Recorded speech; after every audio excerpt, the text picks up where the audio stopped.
Good evening. G'day, welcome to Sights and Stories, a global Aussie journey, the podcast where a qualified historian with a passion for travel in the past will take you to the world's most iconic destinations. Each episode, we will explore not just the sights, but the stories behind them. I want to give you expert historical knowledge and practical tips to assist your travel plans and along the way, make your experiences to sites much more memorable when at the destination. Today we will continue a travel series on Japan.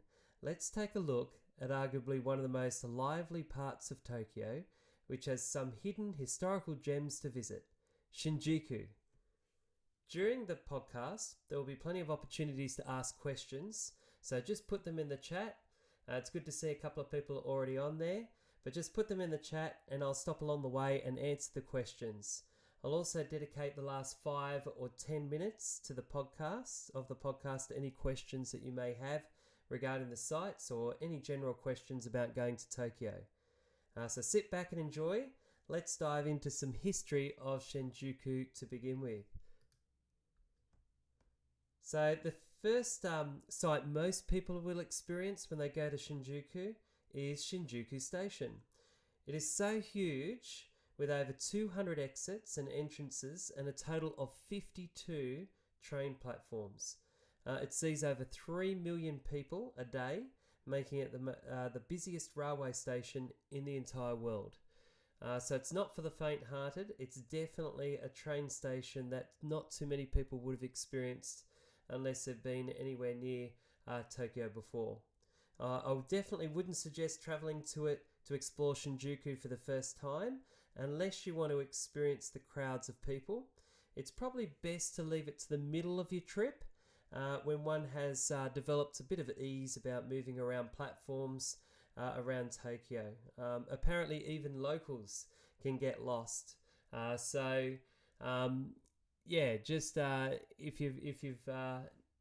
you're going on a bit of a trip to Tokyo, it's probably best to wait a few days into your trip before you start. It's probably best to travel to one of the smaller stations, either side of Shinjuku's major shopping area if you're going into the area earlier in your trip. There's quite a few stations outside of Shinjuku Station itself, only a few hundred meters away. That you can travel to with a lot less platforms and much easier to negotiate. I just heard somebody there that they wanted their microphone turned up. I hope that sounds a little bit better. Just let me know if that has made things a bit better, a bit easier to hear. That'd be good. Okay, so the station was originally built in 1885 during the Meiji Restoration period, when the government was embracing everything Western. Basically, it was a time where Japan had basically been shut, its doors had been shut for a couple hundred years during the Tokugawa shogunate.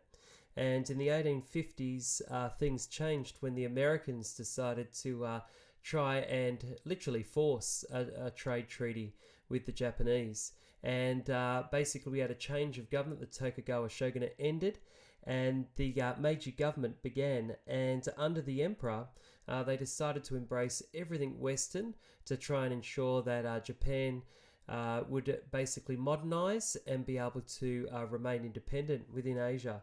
So in a bid to do that, part of it was to build railways, and Shinjuku Station was one of those stations built in Tokyo to advance the city and the nation.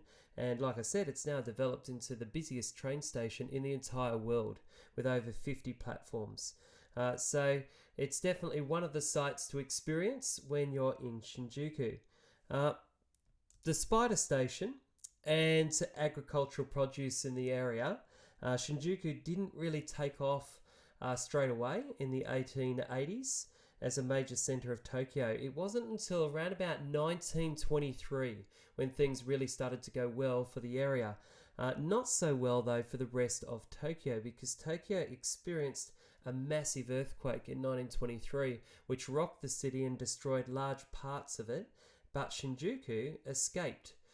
from most of the damage, and as a result, it was able to be easily used as a major shopping district. So the fact that it wasn't really affected by the earthquake actually helped the area. World War II, however, the area did not escape damage. During World War II, if all those history buffs out there know something about World War II, towards the end of the war, the Americans bombed a substantial part of Tokyo, and basically the area was devastated by that bombing. But soon after the war, Shinjuku picked up again, and it actually became a place for a thriving black market during the occupation period when Allied troops were in Japan trying to oversee basically the creation of a democratic government within Japan. And it became a site that was connected to some dubious stuff. It became a site connected with strip shows, for instance, featuring topless performers. And it became an area of concern for the government. And so in 1957, there was an anti-prostitution law that closed down the brothels in Shinjuku. And many of them actually moved from around the station further north to a place not far from Shinjuku itself called Kabukicho. This is when that area, just north of Shinjuku, which you easily walk to from the station, gained a reputation for being a dangerous area to be in. And that's why today you can still buy guides that basically say, you should stay away from Kabukicho. Basically, there's this thing that it's an area with a significant crime rate, which is true to some extent, but as I'll explain, it's still not an area that you should miss because Japan's overall crime rate is roughly 0.56%, which means it's the number of crimes committed divided by the population within an area. Now, Shinjuku is at 38.8%, which is much higher than the 0.56%. You have a lot of common crimes in the area, but some of them are associated with price gouging. That is, people deliberately trying to overprice goods because of the tourists flooding into the area. There's also a bit of intimidation, and it has been known to have a bit of drug dealing going on in Kabukicho. Secondly, it was an area that was associated with the Yakuza, and the Yakuza are an organised crime group that ran underground adult entertainment establishments and clubs. The area started to be attached to these crime gangs. And thirdly, a lot of guides say, stay away from the north of Shinjuku because there's illegal solicitation and verbal harassment on the streets. So you will see if you go further north into just past Shinjuku and into Kabukicho, you will see young women who will try to lure people into clubs and then use price gouging to extract as much money as possible from tourists. But generally speaking, there's only really 3 or 4 streets to avoid in the area, mainly Azuma, Hanamichi, and Sakura streets. Those streets are renowned for being a little bit more crime prone.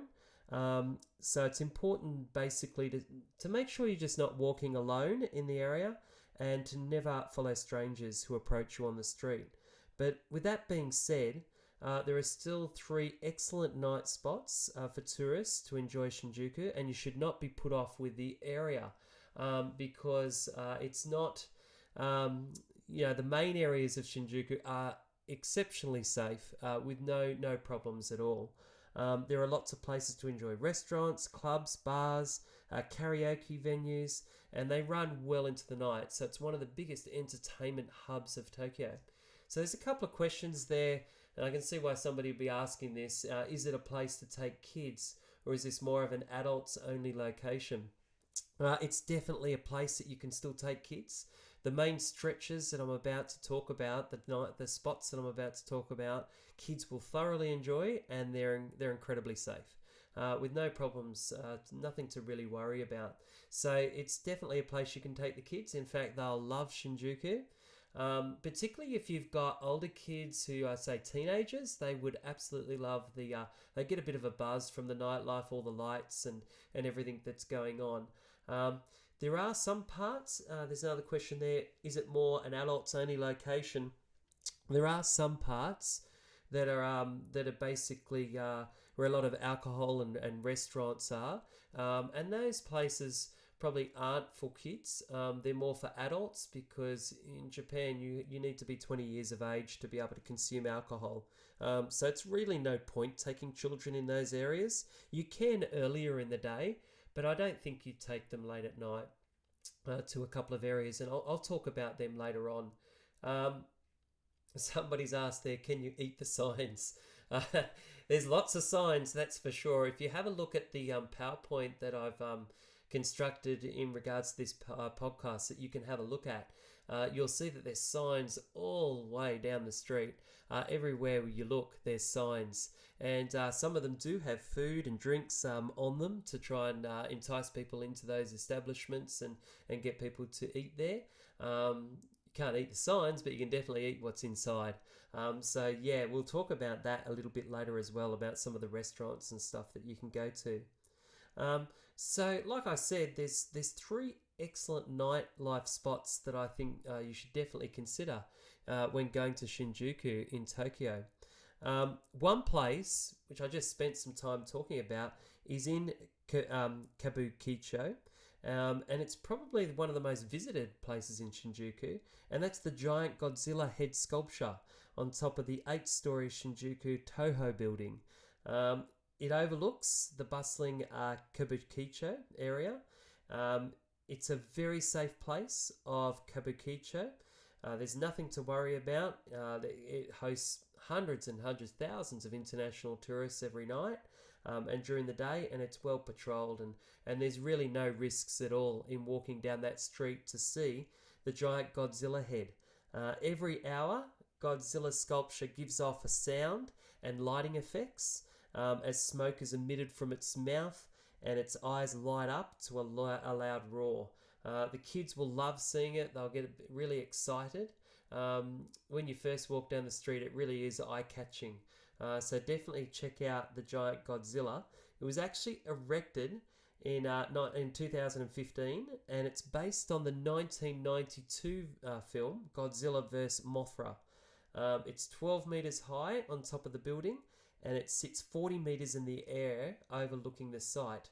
And so that means when the artists put it together, if you add the 12 meters to the 40 meters, it's just over to 50 meters in height, which is the height that Godzilla was shown in early films. So it's supposed to replicate the actual size of Godzilla, how tall he would be. So it's quite interesting like that. Somebody's asked, do you have a favorite Godzilla movie, or do you prefer King Kong? The current Godzilla films I really like, but I do prefer King Kong, I must say. But I love some of the films that have both of them in there. So there's been some recent ones where you can see Kong and Godzilla together, and I think they're really excellent films to go and see. Yeah, so like I said, this statue is meant to really replicate the size of Godzilla within those movies. Godzilla first appeared in a 1954 film, a Japanese film called Gojira, and it was inspired by the atomic bombs that were let off at Hiroshima and Nagasaki during World War II, and also the Lucky Dragon 5 tuna fishing boat, whose crew was exposed to a nuclear fallout following a US weapons test in 1954. So those events really inspired the creation of this monster, a giant monster that was born from the fallout of a nuclear explosion. So that's where Godzilla comes from. Godzilla is sometimes seen as a destroyer, but other times he's depicted as a protector of humanity who is battling other dangerous monsters. So he's not always the villain. Sometimes Godzilla is here to save us as well. His name actually comes from two Japanese words, Gorira or gorilla, and Kajira, which means whale. So that's where we get the name Godzilla from. If you want to get your hands on a Godzilla souvenir, you can do so in the area. There is a official Godzilla store nearby, and there's also a Don Quixote on the corner, a mega sort of Don Quixote, which houses lots of souvenirs related to Godzilla, as well as everything else you can think about. So that's definitely one site to see. Now, I've got a couple of questions in regards to this. I've been told to stay near Tokyo Station as it's very organised, and I've been told that Shinjuku Station is not organised, or is like a massive maze. Is this true? Is it better to stay around Tokyo Station? I want to go to Shinjuku to see the Godzilla head. That's one of the. That's a great question. I would say, yeah, Tokyo Station's a huge station as well. It can be just as confusing as Shinjuku. Shinjuku, it's true the locals can sometimes even get lost if they take a wrong turn because it's so big. But I think Shinjuku is actually a great place to stay when in Tokyo. You don't need to go into Shinjuku Station to travel around the city. Like I said, there's lots of smaller stations nearby in Shinjuku, which only have a fraction of the platforms of Shinjuku Station. You can hop on one of them and easily get around the city very fast, and then at night enjoy Shinjuku close to where you're staying. So I think Shinjuku is a fantastic place to stay. I know a lot of people get frightened. They say, "Oh, there's crime rates, in Shinjuku," but it's actually past Shinjuku. It's actually further north. You have to go to the northern part of Kabukicho to really experience any of that, and even then, I've heard from lots of people that have stayed further north and have had absolutely no problems whatsoever. I've personally stayed around Shinjuku, stayed at a hotel near in Shinjuku, and never experienced any problems walking at night, walking during the day, walking to stations, getting around Tokyo. So I definitely would not discount going to Shinjuku. It's probably cheaper too in some ways than hanging around Tokyo Station for accommodation. Definitely think about Shinjuku as a place to stay if you want to. Somebody's also asked a question about how often does Godzilla breathe his fire. It's on the hour. So if you stay on the hour, what you'll find is close to the hour, you'll see heaps of people with their cameras pointed in the air. That's a dead giveaway that it's about to happen. So just keep up there. In Japan, everything runs by the second, so you can be guaranteed that it will start on the hour. And you'll be able to see Godzilla breathing his, and the light show accompanying his fierce roar. It is a sight to behold, and there's a picture of it actually on the PowerPoint attached to the YouTube link. So if you want to see it on YouTube, you can see a picture of Godzilla breathing his fire with the lighting effects. So go check that out. Another question there, is there a way to get up to the top of that building to see the Godzilla head close up? Yes, you can actually stay at the Hotel Grocery, which is right next door to the Godzilla head, and take some excellent pictures if you wish from the top view. You've got to remember, there's not a whole body behind the building. It's just the head. So you're not going to see a giant Godzilla body behind the building to take a picture of. It's just the head that is there as the sculpture. Otherwise, it'd take up too much room in the street behind it. So you're just going to see the head. Okay, so I reckon the best view is actually from the ground, because you're actually getting the real life look at Godzilla, the height that he's supposed to be. You get to experience and see what it would be like to have one of those giant monsters close up. So I actually think, down on the ground's probably perfectly fine to get a great view of Godzilla. So that's the first great site to see in Shinjuku. That's the first reason to definitely check out the site. Not far from the lively area surrounding the Godzilla head, there's actually a religious site that is really good to visit no matter what time of day or night. It's called the Hanazono Shrine, and the Hanazono Shrine was founded before the Edo period, somewhere around 1590. A lot of people don't associate Shinjuku with history, but I'm going to tell you, there is quite a bit of interesting history in the area. The Hanazono Shrine is currently around 250 meters from where it originally stood.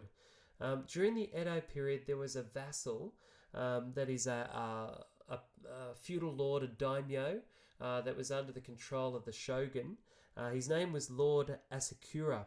And Lord Asakura he was given land by the Tokugawa shogunate to build his Edo residence, because daimyo were expected to have not just their castle in their feudal estate, but they also had to have an Edo residence. It was one way that the Tokugawa kept control over their feudal lords. The problem was the land he was given was actually the original site where the Hanazono shrine stood. And so the shrine petitioned the shogun and said, hey, you've just taken our land off us, you've given it to one of your feudal lords, can't you do something to help us? And the shogun, he was keen to help. He realised that they'd lost their land, and so he gave them the piece of land where the shrine actually resides today. The land at the time was inundated by flowers. And so that's where that's where the shrine gets its name from. Hanazono actually means flower garden. So that's where the shrine gets its name from today. Soon after being established, the Shinto shrine was actually shared with a Buddhist sect. And the Buddhist priest was actually appointed as the manager of the site until the Meiji Restoration period, when Buddhist worship was abolished from Hanazono and it returned to only a Shinto shrine. The Meiji government was very keen on separating Buddhism and Shinto. Before that period, they were always very closely connected. So that's why the last podcast actually spoke about a place called Sensoji. You should check it out if you haven't heard that podcast. And right next to Sensoji, which is a famous Buddhist temple within Tokyo, arguably the most famous, is a Shinto shrine, Asakusa Shrine. And so it was very common to have Buddhism and Shinto side by side. But under the Meiji government, they said, nope, we're not having that. And so Hanazono became a Shinto shrine and Buddhism was taken away from the site. Now, the original shrine was largely destroyed in World War II, unfortunately. I just told you before that Shinjuku was devastated during the war, and the 1500s, early 1600s shrine was destroyed. The main hall seen today is actually a concrete replica of that shrine, and it was built in 1965. However, there is some original parts of the temple, of the shrine complex, still original.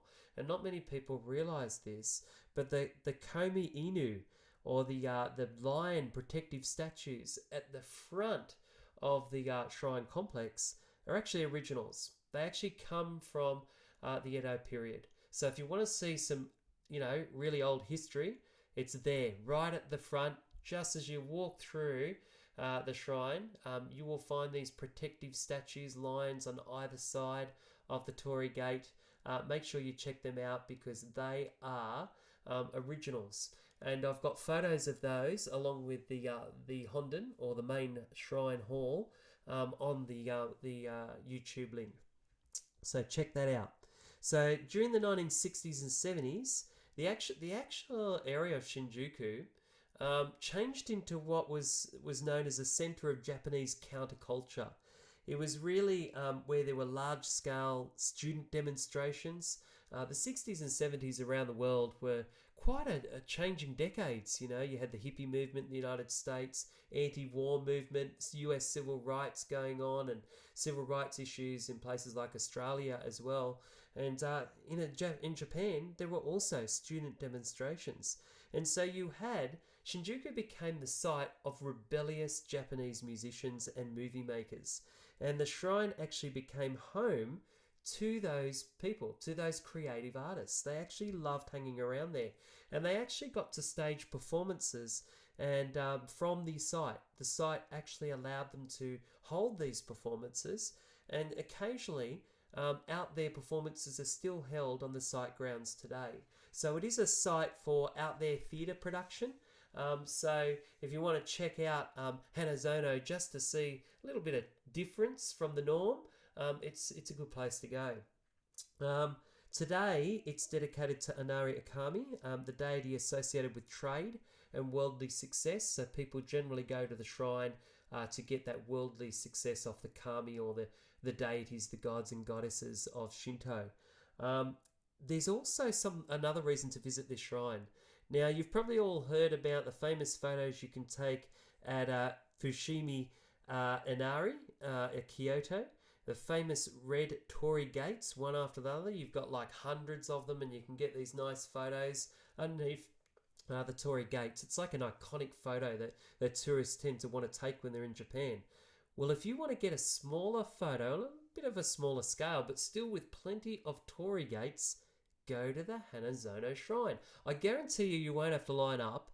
You won't have to get up early to go and get this photo, because there's not as many people that go to this shrine, and yet there is a series of Torii Gates at the shrine, one after another, where you can get a nice photo next to a whole heap of Torii Gates. So if you want to do that, there's a sub shrine at the Hanazono Shrine where you can do that. So you don't have to basically fight the crowds and get up really early to get that nice Japanese photo next to red Torii Gates. Go to the Hanazono Shrine, day or night. It is there to take photos. There's a few people with some questions here, so I might just answer them before we get into the next place. What would you say is the best time to visit the shrine for good photos? I would say anytime. Doesn't matter, day or night, it is open. I've been there both. The night is actually quite nice because there's not many people there, and it's well lit up, and you can get some nice photos without people in them if you want to. But going during the day, you're actually going to see more Shinto worshippers going along, and you'll probably get a bit more of the atmosphere in terms of seeing that. But if you want a nice, quiet, relaxing visit, at night is good, and you can get some really nice night shots next to some of the architectural features of the shrine. So any time of the day or night is good for photos, honestly. If you want those live action photos with people in them, or if you want the nice quiet time at night.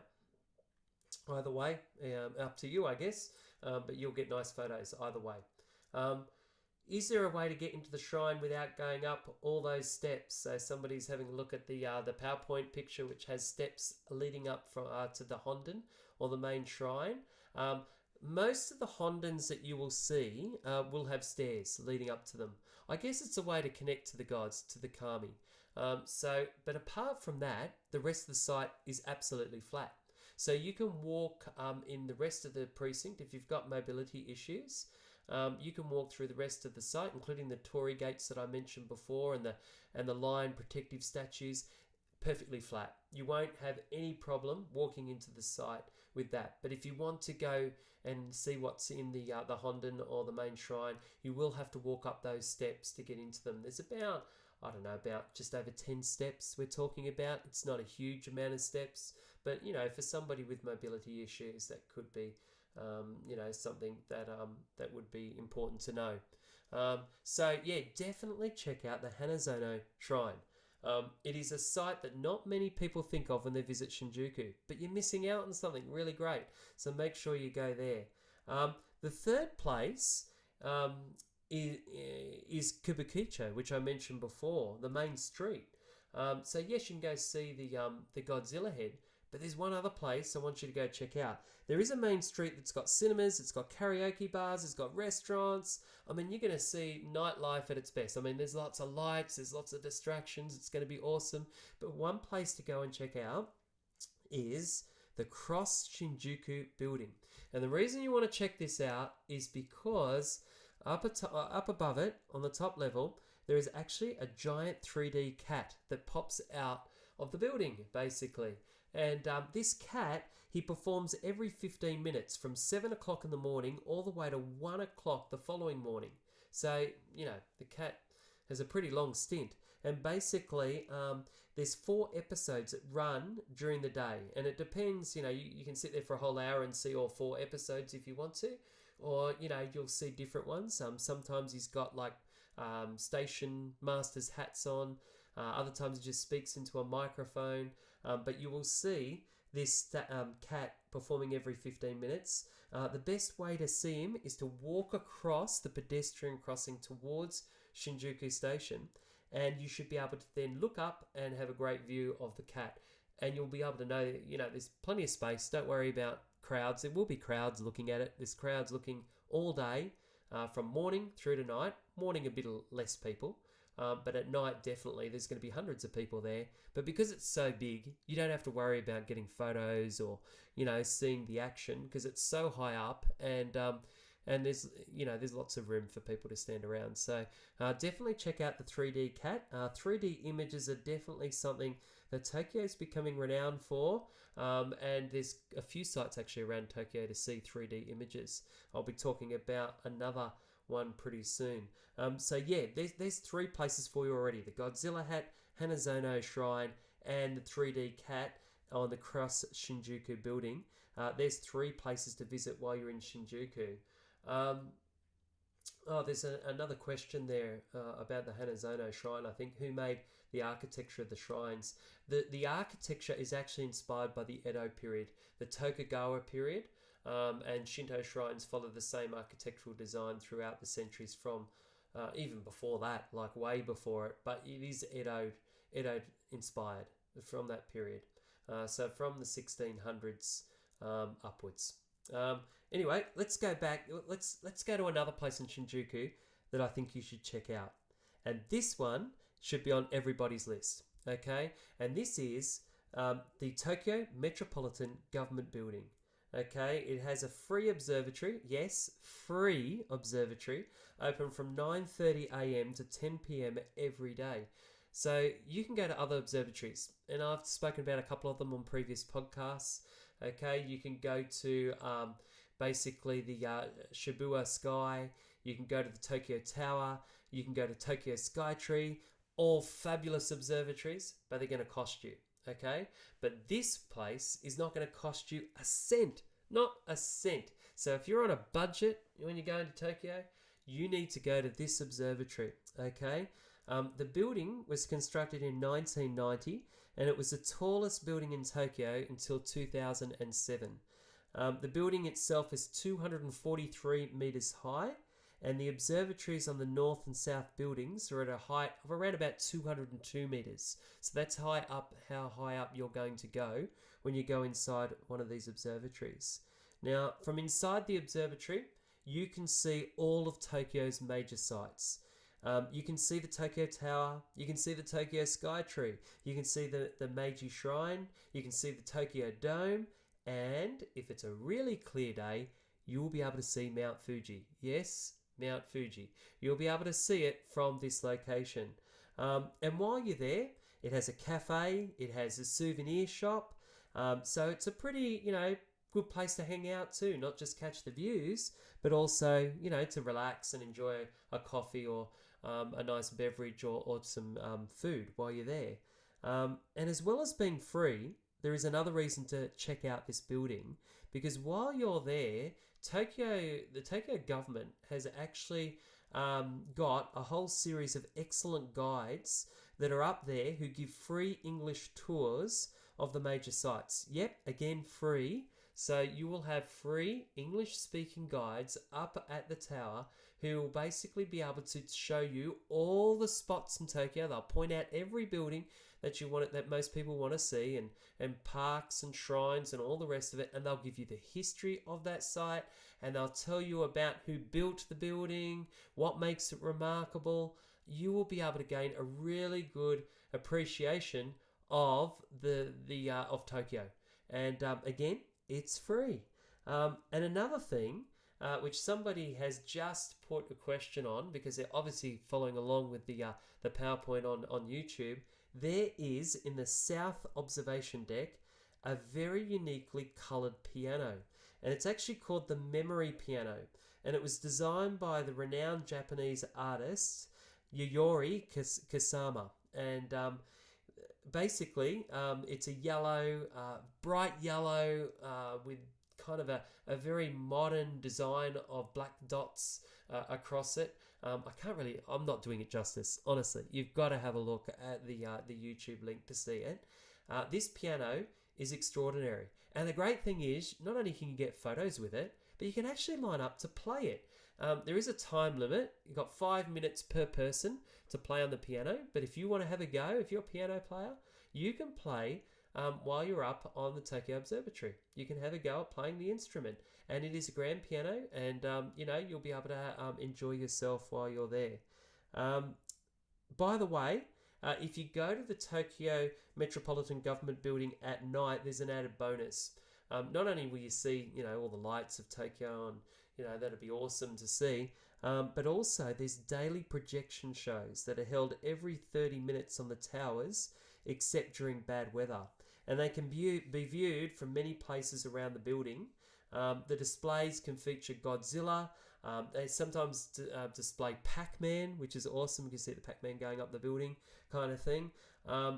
And actually, the light display holds a Guinness World Record for having the world's largest projection mapping display in the world. So that's awesome to check out at night. So if you don't go up the observatory, check out the building itself. If you're someone who's scared of heights or whatever, honestly, just check out the building. Oh, and by the way, when I'm talking about heights too, just be aware you don't have to climb heaps of stairs to get up to the observatory. There is an elevator that will take you straight up to the observatory, so you don't have to worry. If you're somebody with mobility issues, don't panic. You can enjoy this observatory without any problems. Okay. Now, there are some questions about the observatory, which I'll get to. Can you see Mount Fuji from the government building? I think I've answered that. Yes, you can. And yes, you can play the piano. I think I answered both of those. So I think we're good. Oh, have you played the piano there? No, I haven't played the piano, but I've taken a picture of it with it. So, yeah, that was pretty cool, but I'm not a piano player. But, I've heard that there's been some incredible artists that have actually taken time out to go up there and actually play the piano. And I think some of them are online. So, check that out. So there you have it. There's another place to visit in Shinjuku. And while you're up there looking around at the city views, there's one building you should have a look at while you're up at the observatory. And that is the Mode Gakuen Cocoon Tower, okay, which I've got a picture of on the YouTube PowerPoint again. It is the second tallest educational building in the world. It's only surpassed by the Moscow State University, and it is currently the 17th tallest building in Tokyo. And what most people are drawn to is its really interesting design. It is an architectural masterpiece. It's arguably one of the most beautiful skyscrapers in the world because it has a curved shell that's decorated with a crisscrossed web of diagonal lines. If you have a look at it, it just stands out. It's a remarkable building. It stands at 204 meters tall. It has 50 stories and it caters for 10,000 students a day. And basically, the top of the building actually can open up. It has a retractable helicopter pad designed for emergency use in the event of an earthquake or a disaster. So the top of the building can land helicopters, which is awesome. And you might wonder what types of courses students go to learn inside the tower. It houses 3 schools. It houses a fashion school called the Tokyo Mode Gakuen, which specializes in courses like brand production and shop management, digital marketing, fashion design. There's a second school called the HAL, which offers IT and digital courses in like game designs and animation and web designs and software development, digital content creation, that sort of thing. And then the third school is called the Shuta Eco, which is for nursing and for healthcare courses. So you can see there's kind of a range of courses offered in the building, but you'll see lots of students going in there during the day. And the great thing is if you go in autumn, if you look at the pictures that I have on the YouTube site, you'll be able to see some spectacular yellow foliage lining the street. It's incredible. With the building in the backdrop, it is a really iconic photo. You've got to check out this building. Just walk past it, take a few photos while you're up that observatory. Get the guide to talk to you about it. You'll be fascinated by this building. The actual design was motivated by a desire to represent a cocoon, and it was meant to wrap and protect students before they enter the workforce. So it's meant to be like this nurturing place, and that's what the building's meant to replicate that. And it sure has done a good job. So if you're in Shinjuku during the day, walk by the Cocoon Tower, okay? And take a photo of it from the street. It really is an awesome sight. So there's another thing to check out in Shinjuku. Now I've got a couple of questions on there. How does a helicopter land on that? Basically, there's a retractable. The building the roof opens up and a retractable um, landing pad comes out, so that helicopters are able to land on it. There's actually pictures of it online of that. I haven't unfortunately got one on the PowerPoint, but you can definitely check that out online. It's quite incredible. Somebody asked, "What about the golden poop?" I did actually talk about the golden poop last podcast. You've got to check it out. When I spoke about Sensoji and Asakusa Shrine, and I mentioned about the golden poo. And the Golden Poo is the headquarters of a beer company. If you haven't heard about the Golden Poo, you've got to go and check out my latest podcast. I'm actually going to talk about it again down the track. So don't worry, I'll get back to the Golden Poo, but it's not in Shinjuku, okay? It's not in Shinjuku. You're not going to see the Golden Poop in Shinjuku, all right? So, yeah, you'll hear about that one later on. So there are other places to visit in Shinjuku, particularly at night. And these are the places that I don't think are the greatest for children. These are definitely adult areas. And as adults, they're brilliant to go to, but not really for young children, unless you're going to walk through them early in the day when establishments aren't open, just to get a feel for what the streets look like and that sort of thing. But I think this is more for adults, okay? So at night, there's two streets that people tend to go to when they want to go to a bar, a traditional Japanese bar. One's called the Golden Guy, and the other one is called the Mohidi Yokocho, or Memory Lane. Both places are not really suited to children, like I said. Memory Lane is a retro pub alley, and it's really close to Shinjuku Station, actually. It's got around about 80 bars. You'll smell a lot of grilled chicken being cooked, or yakitori, which is grilled pork being cooked. You might even smell some beef offal being cooked, and that's called horomon. And you can eat those delicacies if you wish, while you consume some different types of alcohols if you want to in that area. The area also specialises in oden, or Nakomi stews, for the colder months of the year. Unfortunately, as far as the history is concerned of Memory Lane, a large fire actually ripped through the alley in 1999, meaning that the establishments, although they've been rebuilt in a rustic style to show, an older Japan, they're more recent constructions. But nevertheless, a lot of those businesses have been rebuilt and still use the same recipes for foods that the family has made for people since the 1950s. This area really grew when the Americans were stationed not far. They were stationed not far from Harajuku, which is just south of Shinjuku, and many of them ventured up into the Shinjuku area. So the bars kind of grew from that. And like I said before, it was a black market area straight after the war, a place where you could get cheap products. So that's where a lot of the bars sort of started from, and those recipes have still been kept there today.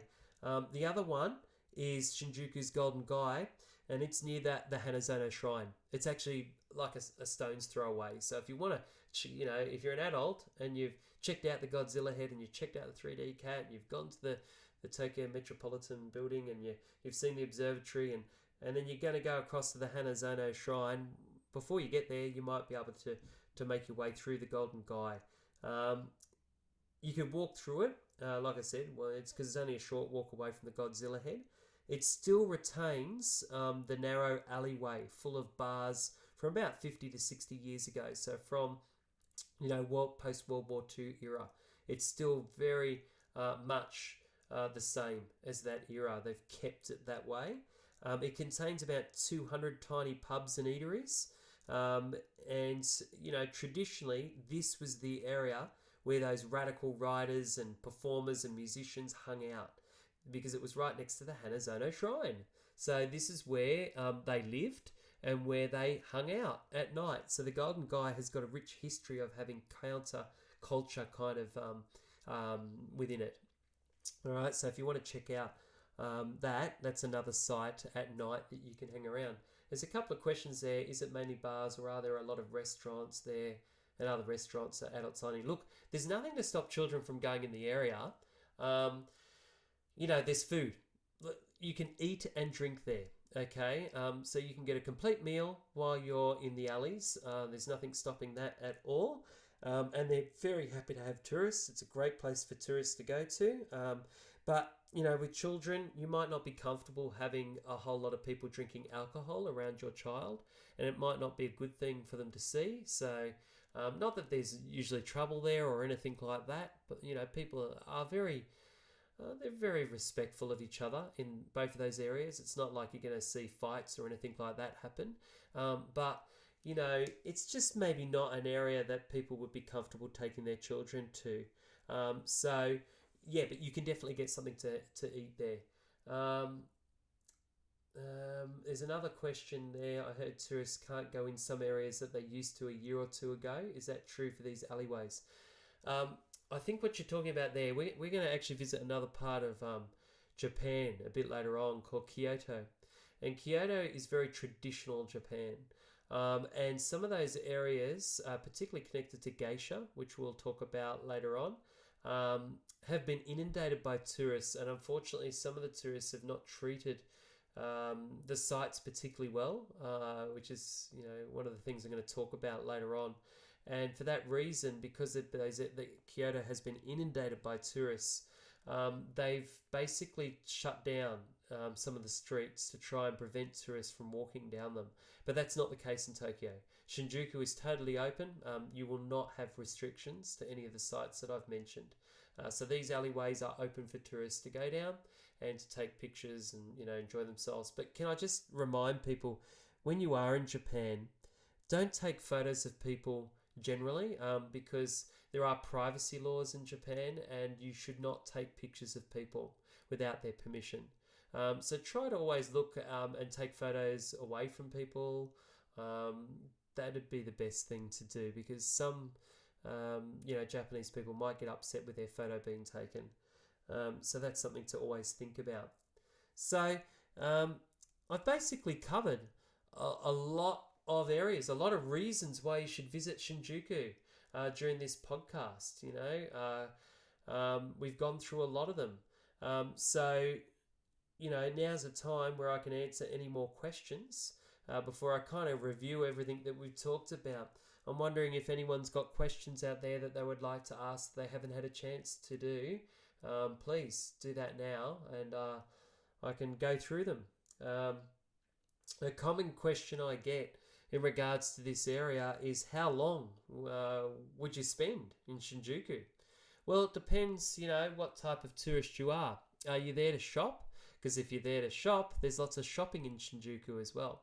And that could take hours. But if you're there just to check out the main sites that I've said, you could do it in a few hours. 2 to 3 hours, maybe chuck in a nice bit of food, for 4 hours, and you would easily be able to do the site justice at night. If you're going to go up to the Tokyo Observatory, you might want to add another hour, so it might be 5 hours. That would give about half a day, to see all the sites.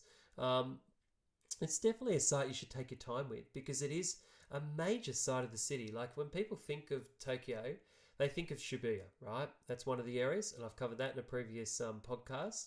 But Shinjuku's up there with Shibuya. So it's definitely an area you have to see when you go to Tokyo. Have to see it. So definitely spend a few hours there. You can't do it in an hour, okay? Would you recommend going up the government building at night? I would recommend.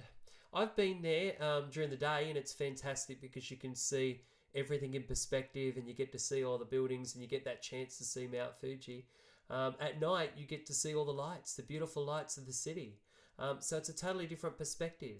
So I guess it depends on what you want to see, because there are numerous observatories around Tokyo, and on a future podcast, I'm going to actually talk about the positives and the negatives associated with each one of those observatories, and which ones I would personally choose to go up.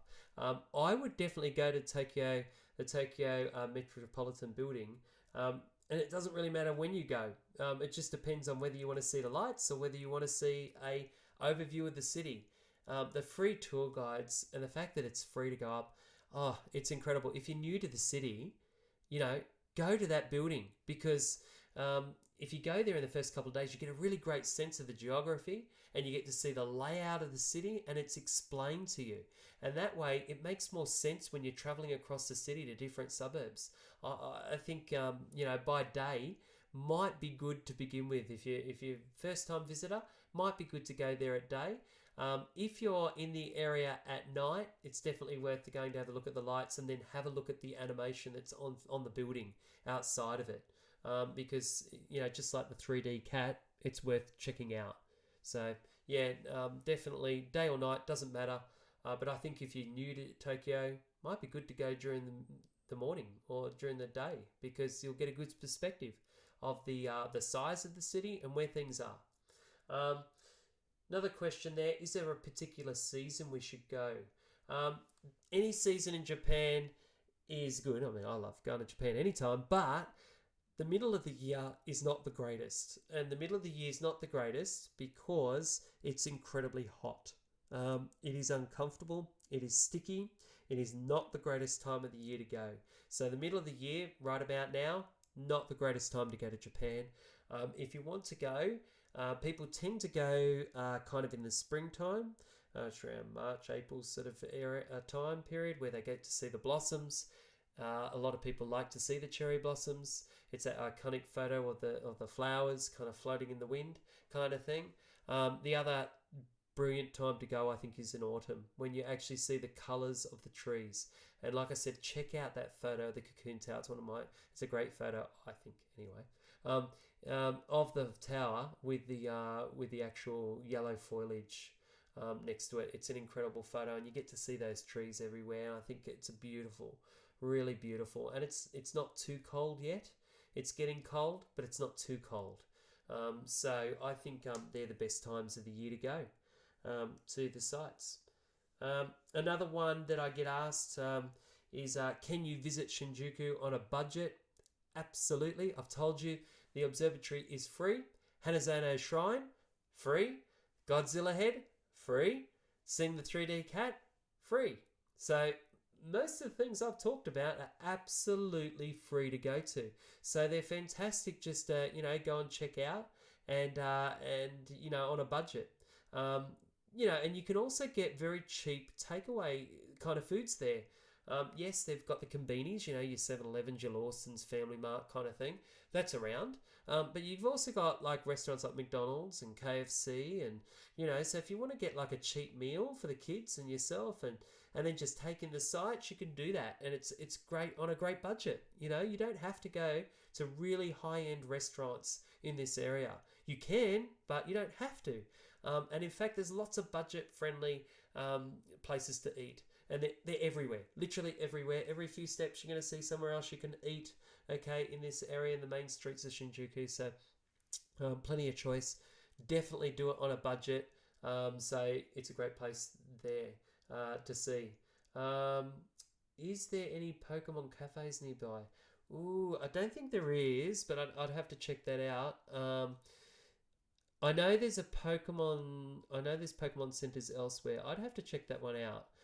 There are some Pokemon sites in Tokyo, and I think I might do a future podcast on some of the cultural aspects, the more modern cultural aspects and some of the unique cafes that you can go to. But I think I'll do that in a future podcast. But I wouldn't be doing that in this area. There's just so much to see. And there's other areas of Tokyo you can go to interesting cafes. I don't know if there's any other questions out there at this stage that people would like to ask about Shinjuku. Pretty much covered a lot of stuff there. Definitely take the children, like I said. Don't be scared to do so. It is not a crime mecca, okay? It's not somewhere where you're going to experience crime on the streets, okay? You have to go further north from where I'm talking about. Further north, past the Godzilla Head, into any of those areas where you're going to see women trying to lure you into establishments to, get you to spend heaps of money and that sort of stuff. You're going to have to walk further north, okay? You can easily walk to the Godzilla Head and back into the Shinjuku area towards the 3D cat and the Hanazono Shrine.